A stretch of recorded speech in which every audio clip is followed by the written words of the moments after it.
नमस्कार दोस्तों, एक बार फिर से आपका बहुत बहुत स्वागत है मैं टीचर परफॉर्म शिक्षा सिटी पे। तो आज जो हम आपके सामने सेशन प्रेजेंट करने वाले हैं वो 20 सितंबर के होंगे। बहुत ध्यान से देखिएगा, अच्छे अच्छे क्वेश्चंस विद एक्स्ट्रा डिटेल्स मैं आपको प्रेजेंट करूंगा, तो इसका फायदा उठाएगा। चलिए शुरू करते हैं। पहला क्वेश्चन है, किस राज्य सरकार ने बाबा साहेब और भीमराव अंबेडकर के नाम पर एकत्रित सचिवालय परिसर का नाम रखने का फैसला किया है? Which state government has decided to name the new integrated secretariat complex after the Baba Saheb Bhimrao Ambedkar? Maharashtra, Tamil Nadu, Andhra Pradesh, Telangana. तो ऐसा किया दोस्तों तेलंगाना ने। ठीक है, कौन हो जाएंगे? तो के चंद्रशेखर राव यहाँ के सीएम हो जाएंगे और तमिल साई सौंदरराजन कौन हो जाएंगी? यहाँ की गवर्नर हो जाएंगी। और तेलंगाना सरकार के द्वारा ही बाबा साहब भीमराव अंबेडकर के नाम पे सचिवालय का नाम जो है वो किया जाएगा। ठीक है, ध्यान रखिएगा।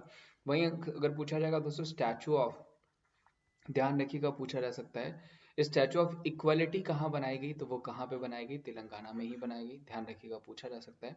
जबकि आपको पूछा जाएगा स्टैचू ऑफ नॉलेज कहाँ पे बनाया गया? ठीक है, बाबा साहब के उपलक्ष्य में, तो वो बनाया गया आपका लातूर, महाराष्ट्र में। ठीक है, प्लस बात करें हम तेलंगाना की तो बहुत सारे क्वेश्चंस बन सकते हैं। जैसे अगर पूछा जाएगा दलित बंधु स्कीम कहाँ चलाई गई?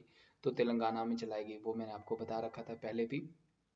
उसके अलावा अगर रायतू बंधु पूछा जाएगा तो वो कहाँ पे? वो भी यहीं पे। कालेश्वरम प्रोजेक्ट पूछा जाएगा तो वो भी यहीं पे चलाया गया था। प्लस बहुत सारे फेस्टिवल्स लाइक बोनालू हो गया, कहाँ पे हम सेलिब्रेट करते हैं? तेलंगाना में ही करते हैं। बथकुमा अगर पूछा जाएगा, बथकुमा कहाँ सेलिब्रेट किया जाता है? वो भी आपका तेलंगाना में। नगोबा जतारा पूछा जाएगा कहाँ पे हम सेलिब्रेट करते हैं? तो वो भी तेलंगाना में ही सेलिब्रेट किया जाता है। साथ ही साथ अगर पूछा जाएगा कि ट्रांसजेंडर हेल्प डेस्क कहाँ शुरू किया गया, तो वो भी कहाँ पे हो जाएगा? तेलंगाना में ही हो जाएगा। तो क्वेश्चंस आपको बन सकते हैं और पूछे भी गए। तौलिया रुमाल पूछा जाएगा जीआई टैग कहाँ का दिया गया? तो इसको भी तेलंगाना का ही जो है जीआई टैग दिया गया है। ठीक है, चलिए इस क्वेश्चन का आंसर क्या हो जाएगा? तेलंगाना। हम आगे बढ़ते हैं। और 14 अप्रैल को ध्यान रखिएगा अम्बेडकर जयंती हम सेलिब्रेट करते हैं। 14 अप्रैल को ही हम चागास डे के रूप में भी सेलिब्रेट करते हैं, जो कि आपको पूछा जाता है।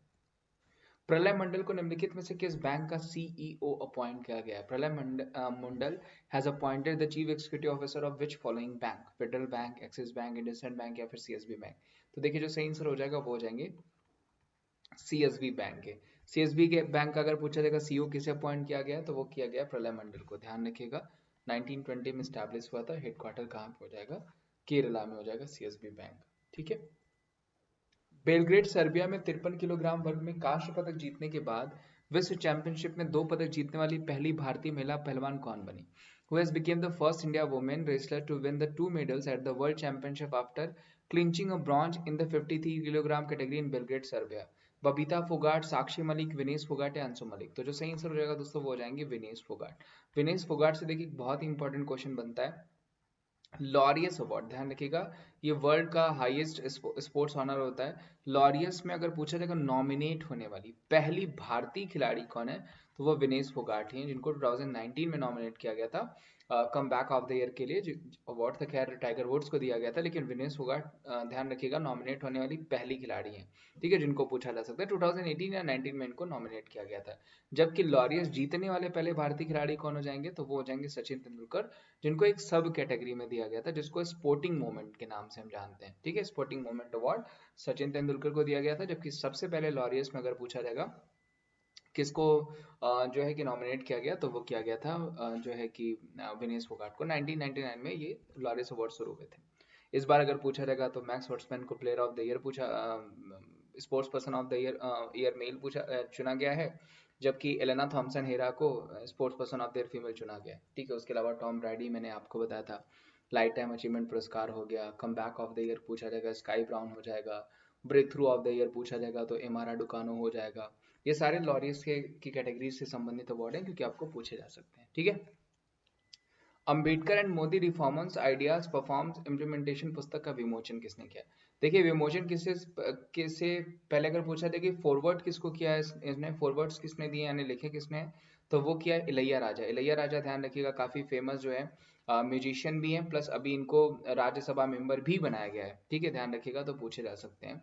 और किसके द्वारा इसको जो है कि अनवेल किया गया है, किसके द्वारा इसको लॉन्च किया किताब को, तो वो किया गया रामनाथ कोविंद जी के द्वारा, जो कि हमारे पूर्व राष्ट्रपति थे। अभी हमारे राष्ट्रपति कौन है, तो वो हो जाएंगे द्रौपदी मुर्मू। जबकि जगदीप धनखड़ कौन हो जाएंगे, तो हमारे वाइस प्रेसिडेंट हो जाएंगे। और नरेंद्र मोदी जी हमारे प्रधानमंत्री कौन से नंबर के? तो वो हो जाएंगे आपके 15वें नंबर के प्रधानमंत्री। ठीक है, ध्यान रखिएगा 14वें नंबर के, 13 14 15, 15वें नंबर के होंगे। ठीक है, ध्यान रखिएगा। अब 15वें नंबर की द्रौपदी मुर्मू क्या हो गई है, राष्ट्रपति भी हो गई हैं, जो कि आपको पूछे जा सकते हैं। फिलहाल इस क्वेश्चन का आंसर रामनाथ कोविंद जी। कहाँ से बिलोंग करते हैं रामनाथ कोविंद जी, तो वो बिलोंग करते हैं कानपुर से। ध्यान रखिएगा, पूछे जा सकते हैं आपको। ठीक है, विश्व रोगी सुरक्षा दिवस हर साल किस दिन मनाया जाता है? देखिए यहाँ पे पूछा गया है वर्ल्ड पेशेंट सेफ्टी डे हम कब सेलिब्रेट करते हैं, तो वो हम सेलिब्रेट करते हैं 17 सितंबर को। इस बार की जो थीम थी वो थी मेडिकेशन सेफ्टी।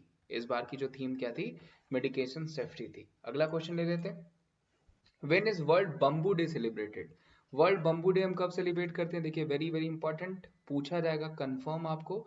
तो वो हम सेलिब्रेट करते हैं 18 सितंबर को। बम्बू डे कब सेलिब्रेट किया जाता है, तो 18 सितंबर को सेलिब्रेट किया जाता है। अगर मैंने आपको बताया हो तो याद होगा आपको कि बोल्ड प्रोजेक्ट मैंने आपको बताया था, जो बम्बूज के लिए चलाया गया था, कहाँ पे चलाया गया था, तो राजस्थान में चलाया गया था। तो बोल्ड प्रोजेक्ट भी पूछा जा सकता है कहाँ पे, राजस्थान में।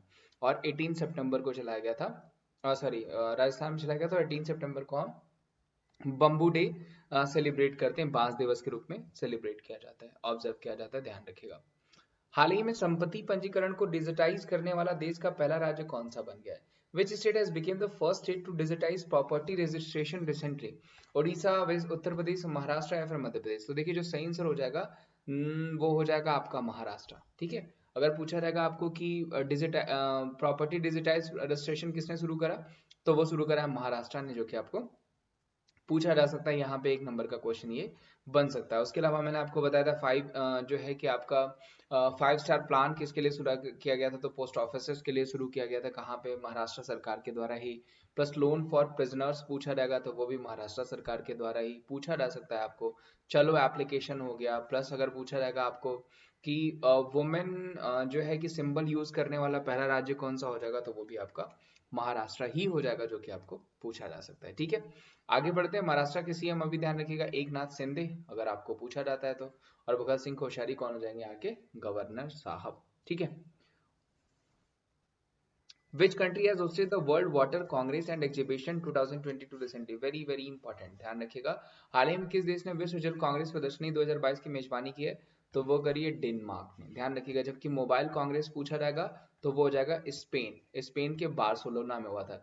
जबकि वाटर कॉन्क्लेव समिट पूछा जाएगा कहाँ पे हुआ था, तो वो हुआ था डिब्रूगढ़। ध्यान रखिएगा, डिब्रूगढ़ कहाँ पे, असम में। ये भी पूछा जा सकता है आपको, यहाँ से क्वेश्चंस बन सकते हैं। वहीं अगर पूछा जाएगा कि फ्लोटिंग एप्पल स्टोर कहाँ पे खोला गया, तो वो सिंगापुर में खोला गया, मैंने पहले भी बता रखा था।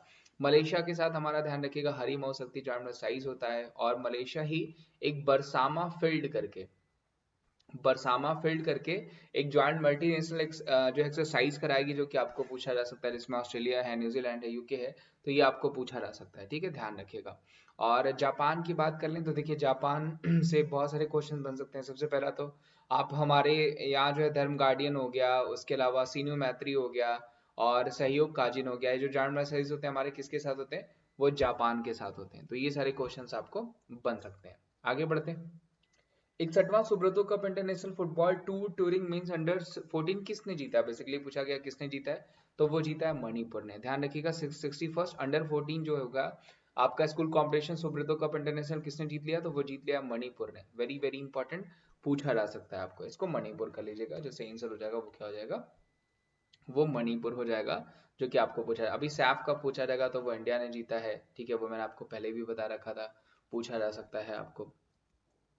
हाल ही में अहमदाबाद मेडिकल कॉलेज का नाम किसके नाम पे रखा गया? तो देखिए इस क्वेश्चन का आंसर आप लोगों को करना है, साथ ही साथ आप एक्स्ट्रा डिटेल्स भी दे सकते हैं। जो भी इनसे रिलेटेड क्वेश्चंस, इनसे रिलेटेड जो भी क्वेश्चंस एक्स्ट्रा बन सकते हैं कि कौन कौन सा नाम कहाँ कहाँ बदला गया, या फिर इनसे रिलेटेड बुक्स के नाम हो गए, या फिर प्लेसेस के नाम हो गया, जो भी जो नॉलेजेबल डिटेल्स हो सकती है जो आपके एग्जामिनेशन में बन सकती है, उसको आप जरूर यहाँ पे शेयर कर सकते हैं। ठीक है, तो ये था आज का अंतिम क्वेश्चन। उम्मीद करता हूँ आपको अच्छा लगा होगा। साथ ही साथ अगर आपको, मैं फिर से कहता हूँ कि अनअकैडमी से जो है कि पे फ्री क्लासेस देखनी है मेरी, तो आप जाकर के देख सकते हैं। अनअकैडमी एप्लीकेशन इंस्टॉल कर लीजिए। प्लस यहाँ पे देखिए प्राइस हाइक होने वाला है, तो प्राइस हाइक होने से पहले अगर आपको प्लस सब्सक्रिप्शन लेने हैं तो आप ले सकते हैं। साथ ही साथ आपको प्लस सब्सक्रिप्शन लेते ही बहुत सारे बेनिफिट्स मिल जाते हैं। बेनिफिट्स लाइक एसएससी एग्जामिनेशन के लिए नोट्स मिल जाते हैं, टॉप एजुकेटर्स की टॉप बैचेस कोर्सेज मिल जाते हैं, ऑल इंडिया रैंकर्स बैच हो गया, सिलेक्शन बैच हो गया, लक्ष्य बैच हो गया, सीपीएसआई के लिए भी, स्टेनो के लिए भी है, ठीक है, एचएसएल के लिए भी है लक्ष्य बैच, उसके अलावा जो है एम जीडी कांस्टेबल के लिए हो जाएगा, complete batch on general studies हो गया। अब तो आपके एसएससी में आपको पूछा भी जाएगा, जनरल स्टडीज रीजनिंग और ज्यादा इसको वरीयता दे दी गई है, तो ये सारी चीजें पूछी जा सकती हैं। प्लस प्लस सब्सक्रिप्शन और आइकॉनिक सब्सक्रिप्शन के लिए आपको कोड जो अप्लाई करना होगा वो wimrace@14 कोड ही अप्लाई करना पड़ेगा। बाकी आप अपना ध्यान रखें, मिलते हैं हम आपसे अगले सेशन में, तब तक के लिए अपना ध्यान रखें, थैंक यू सो मच। और कुछ और कंटेंट के साथ हम मिलते हैं हम आपको अगले सेशन में, बाय बाय।